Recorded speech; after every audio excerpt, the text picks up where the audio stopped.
ಇಬ್ಬಂದಿಯಲ್ಲಿಯೇ ದರ್ಶನ ಕಾಣೋ.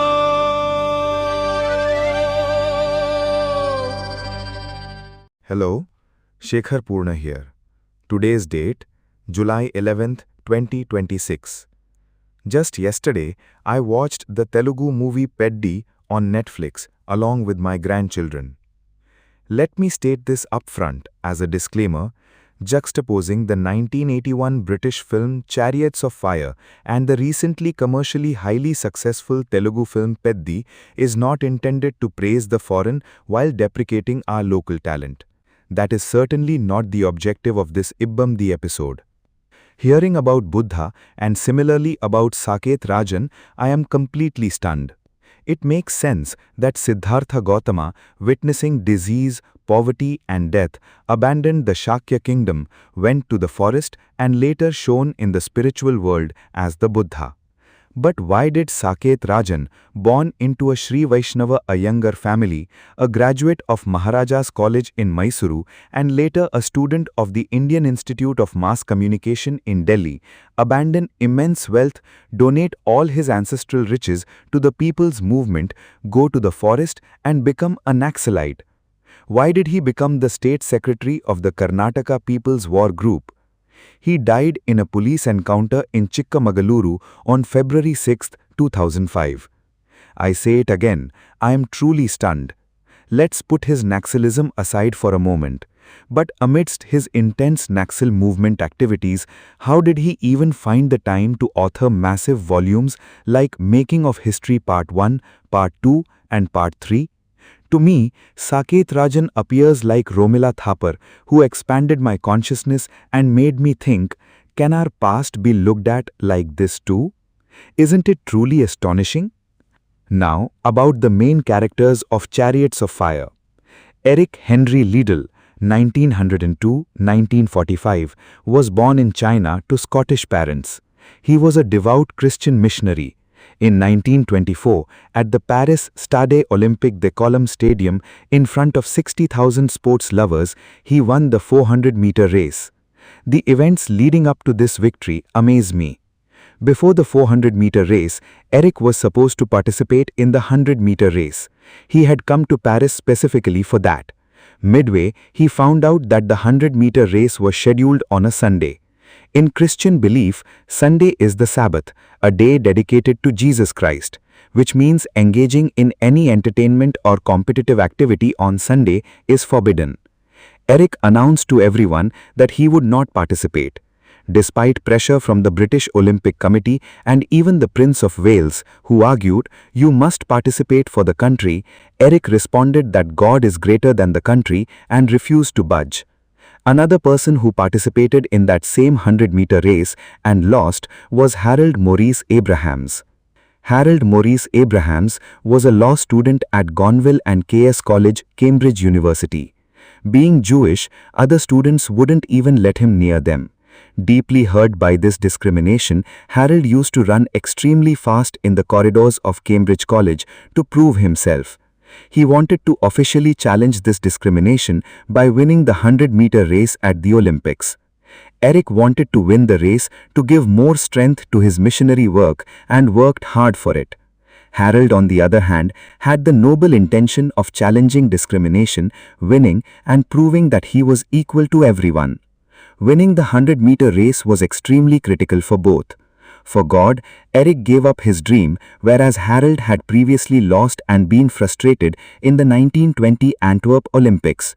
With slight creative modifications, Chariots of Fire won the Academy Award Oscar. This can definitely be called a classic film. Technical elements like VFX and CGI are minimal in this.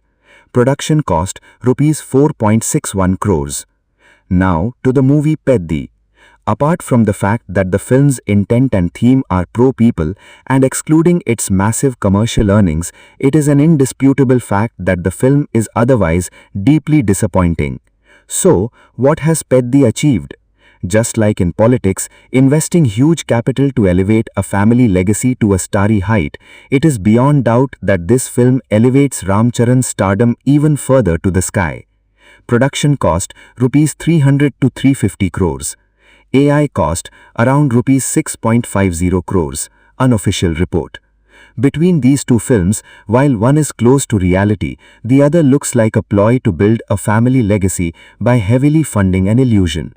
No matter how many differences of opinion I have regarding the Oscars, I embrace Chariots of Fire, and no matter how close Peddi is to me culturally, I critically reject it. What is the true cost of conviction? It's a question you really have to stop and ask yourself when you look at the media we consume today. Right, absolutely. Because we are just constantly surrounded by these stories of heroes, right? Yeah. Of rebels, people standing up for the marginalized. But there is this strange disconnect happening. Yeah, a massive one. Like, why do so many of our modern stories seem absolutely intent on replacing genuine human sacrifice with these incredibly expensive, highly manufactured illusions? Well, I mean, we're living in an era where we desperately crave the authenticity of true belief, right? Yeah. But the entertainment industry tries to, manufacture that feeling using massive nine-figure budgets. And the friction between those two things, raw authenticity and purchase spectacle, is exactly what we're going to unpack today. Exactly. So, welcome to today's deep dive. Our material today comes from a really fascinating, highly personal essay by Shekhar Purna. It was actually published today, July 11, 2026, on the platform Ibamdi. And just for anyone listening who might not know, Ibamdi is a distinct text-based platform. It's not a video site like YouTube or anything. Right, exactly. So Purna presents this brilliant comparative analysis dissecting the mechanics of ideological transformation. And he does this by looking at two vastly different pieces of cinema. First, the 1981 British classic, Chariots of Fire. Right, which is just a film that, captured lightning in a bottle, famous for its historical resonance and relying entirely on human drama rather than visual spectacle. Yeah, and he contrasts that against this massive contemporary Telugu blockbuster called Peddi, a film that claims to have this pro-people message, but operates on a completely different frequency of filmmaking. But the really interesting part is that Purna doesn't actually start his analysis with either of these movies. No, he doesn't. To really lay the groundwork for what true, unyielding conviction looks like, he starts with a staggering real-life framing device, the story of a man named Saket Rajan. Right. And before we get into Saket Rajan's life, which is wild, by the way, we need to take a quick second here, because Rajan joined the Naxalite Insurgency, which is a militant Maoist group in India. Yeah, and just to be completely clear with you listening, we are strictly setting aside the politics of that movement today. We are remaining totally impartial. Exactly. We aren't here to, endorse or validate his ideology or the actions of that group at all. Not at all. What Shekhar Purna focuses on in the essay and what we're examining are just the sheer, undeniable mechanics of his personal sacrifice. Right. Purna actually starts by drawing this fascinating parallel to Siddhartha Gautama, the Buddha. Yeah. He points out that we've all culturally accepted the logic of the Buddha's transformation, right? A prince steps outside his palace, sees disease and poverty for the first time, and the shock of that reality causes him to just abandon his kingdom and retreat to the forest. There's a very clear cause and effect there. Yeah, but Purna is completely stunned by Saket Rajan because his pivot is so drastic within our, modern hyper-capitalist context. It really is. I mean, let's break down the reality of Rajan's background so you can understand why this is so jarring. He was born into a Sri Vaishnava Iyengar family. Okay, wow. Yeah, so for context, that implies a historically elite, highly orthodox, and deeply privileged background. He had generations of cultural and financial capital behind him. Right. He attended Maharaja's College in Mysuru and then went to the Indian Institute of Mass Communication in Delhi. Which is an incredibly prestigious track. I mean, if you were at that institute, you were being groomed for conventional high-level success. Oh, absolutely. You were on the fast track to becoming a media elite or a top-tier journalist corporate communications head. You have the golden ticket. But Rajan didn't just step off that track. He completely dismantled it. He abandoned his immense wealth. And he didn't just walk away into obscurity. He actively donated all of his ancestral riches to a people's movement. As if he gave it all away. All of it. He severed ties with high society, went deep into the forests of Karnataka, and became an active rebel. He eventually rose to become the state secretary of the Karnataka People's War Group, and his life ended violently in a police encounter in Chikmagaluru on February 6, 2005. That transition from an elite Delhi classroom to a violent end in a forest encounter It's heavy. It is. But here is the specific detail that Purna hones in on in the source text. While living this intense, dangerous life in the jungle, constantly on the move, surviving the elements, Rajan somehow managed to author massive, deeply researched scholarly volumes. Yeah, this is the part that's hard to fathom. He wrote a comprehensive historical series called Making of History Part 1, Part 2, and Part 3. Wait, really? While in the forest? Yes. The cognitive dissonance of that is what fascinates Purna. The scholarly output is so profound that Purna actually compares Rajan to Ramila Thapar. Oh, wow. For those who might not know, Ramla Thapar is an absolute titan of Indian history. Like, she completely reshaped how the world views ancient India. Right, moving away from colonial narratives to a much more rigorous, evidence-based understanding. So comparing someone writing by firelight in a rebel camp to one of the most distinguished historians of the century is a massive statement. It is. And Purna argues that, just like Thapar, Rajan's work fundamentally expanded his consciousness. It challenged dominant narratives and forced the reader to ask if the past could be viewed through an entirely different lens. And he was doing all this without a university backing him. No library, no comfortable office, all while actively participating in an armed struggle. I honestly am struggling to fully wrap my head around the discipline that requires. Like, imagine a high-powered Ivy League CEO suddenly liquidating their entire portfolio, giving every penny away, vanishing into the deep woods, and somehow finding the mental clarity to write a definitive masterclass on macroeconomics while dodging authorities. Right, it sounds like fiction. It really does. But let me play devil's advocate here for a second. How does this radicalization automatically equal the kind of conviction we are talking about? Like, why does Purna use this specific extreme example to set the baseline for true conviction? Because it's the ultimate example of having skin in the game. Purna isn't asking you to agree with Rajan's politics. He is asking you to observe the mechanism of his beliefs. Okay, I see.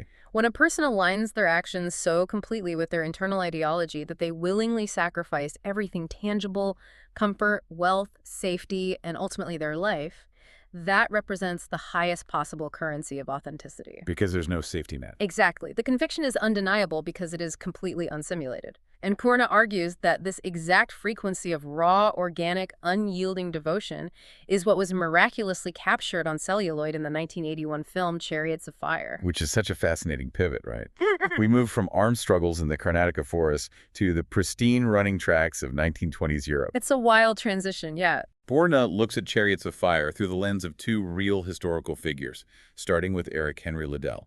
Liddell lived from 1902 to 1945. He was born in China to Scottish parents, and he was this profoundly devout Christian missionary. His entire life trajectory basically builds to this singular defining moment at the 1924 Paris Stade Olympique de Colombes. Right. So Liddell travels to Paris as a favorite for the 100-meter sprint. That's his main event. But midway through the Olympic Games, this scheduling reality hits him. The heats for a 100-meter race are scheduled to take place on a Sunday. And for Liddell, Sunday is the Sabbath. Exactly. Based on his strict Christian theology, the Sabbath is a day dedicated entirely to Jesus Christ. Participating in public entertainment or competitive sports on that day isn't just, frowned upon. It is a fundamental violation of his covenant with God. And in our modern, highly secularized sports world, a scheduling conflict is something you negotiate, right? You talk to the organizers, maybe you compromise. Yeah, get a waiver or something, yeah. But for Liddell, this was an absolute non-negotiable boundary. He announced that he would simply not run. And the institutional pressure he faced to change his mind was just crushing. The essay details how the British Olympic Committee brought in their absolute heaviest hitters to force him onto that track. Didn't they bring in royalty? Yes. They even brought in the Prince of Wales. And you have to understand the context of the 1920s. This is the British Empire shortly after the First World War.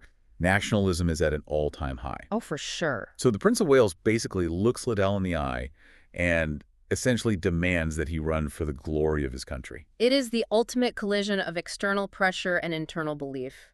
The entire apparatus of the British Empire is leaning on this one athlete. But Liddell's response is the exact definition of the conviction Purna was talking about with Sakya Rajan. Right. Liddell refuses the Prince of Wales.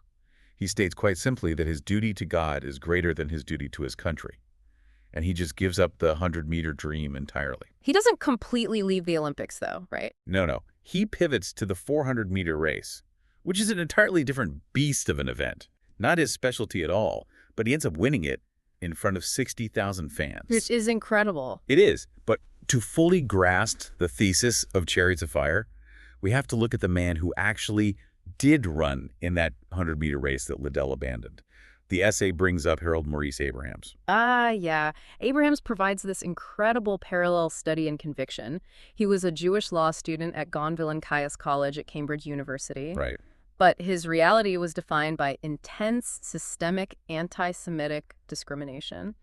The essay notes that simply because he was Jewish, he faced severe social isolation and prejudice from his peers and the institution itself. And Abrahams didn't just internalize that hurt, he weaponized it. He channeled that profound alienation into something intensely physical. Like he used to sprint through the ancient corridors of Cambridge just to assert his existence. Yeah, for him, running wasn't a spiritual exercise like it was for Liddell. It was a battleground for social conviction. He was literally trying to outrun prejudice. Abrahams wanted to win the 100-meter race on a global stage to undeniably prove his equality and his worth to a society that actively demeaned him. And the stakes were incredibly high for him, especially because, according to the source, he had previously competed in the 1920 Antwerp Olympics and lost. Right, which left him deeply frustrated. Exactly. He felt he needed that victory in Paris to shatter the prejudice he faced every day. Interestingly, Porna points out that Abrahams actually lost that specific 100-meter race in Paris too, even though he had other massive Olympic victories. But the broader point is how Chariots of Fire takes these two burning engines of conviction, one spiritual, one social, and turns them into an Academy Award-winning classic. It really does. And this is where the financial mechanics of storytelling really come into play. Yeah. Do you know what the budget was to put this profound human drama on screen? Yeah, this is the crucial data point in the essay. The production cost of Chariots of Fire was 4.61 crores. Wait, that's it? That's it. To put that in perspective, we are talking about roughly $550,000 US at the time, which, even adjusted for inflation, is incredibly modest for a film of that scale. There was practically zero CGI, no massive visual effects. The filmmakers had to rely entirely on human beings, a brilliant script, and a camera to capture the essence of what matters to the human soul. Yeah. It makes you think about how alien Liddell's actions seem today. I mean, Liddell literally looked the Prince of Wales in the eye and said no because of a schedule change. Right. In an era where athletes and public figures bend over backward for sponsorships and national glory, isn't it almost alien to witness someone prioritizing invisible beliefs over highly visible, tangible rewards? It does feel alien, yeah. And that is exactly why Porton holds Chariots of Fire in such high regard. It authentically translates unsimulated human conviction into a narrative format without needing a bloated budget. So what happens when a story claims to have noble pro-people intentions, but lacks that raw, unsimulated conviction? Like, what happens when the modern film industry tries to replicate that feeling of deep struggle, but tries to achieve it by just throwing astronomical amounts of money at the screen? Well, this brings us to the contemporary counterexample in Porna's essay. He recently sat down to watch the Telugu blockbuster Peddi on Netflix with his grandchildren. Okay, let's get into this. He sets up a very specific dynamic here. He acknowledges, right off the bat, that the film's central theme is supposed to be pro-people. It is ostensibly a movie with a social conscience, aiming to tell a story about grassroots struggle. And it was a massive hit, right? Oh, completely. By every financial metric the industry cares about, Peddi is a gargantuan hit.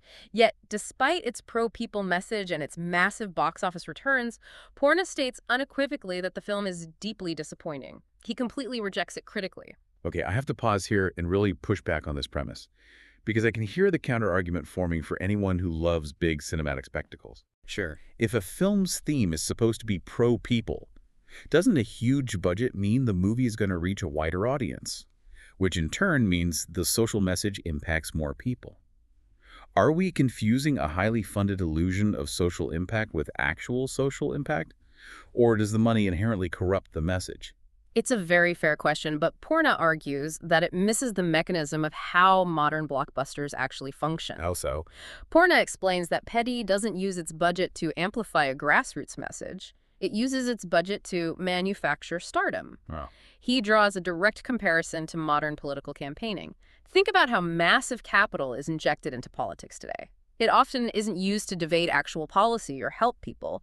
It is used to elevate a specific family's legacy, to buy airtime, to create an artificial aura of greatness around a single candidate.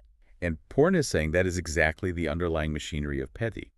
The film isn't a genuine exploration of social issues. It is a highly calculated vehicle designed to elevate the actor Ramcharan's stardom to the skies. Exactly. It is a financial ploy to cement a family legacy in the industry, dressed up as a movie about the people. Wow.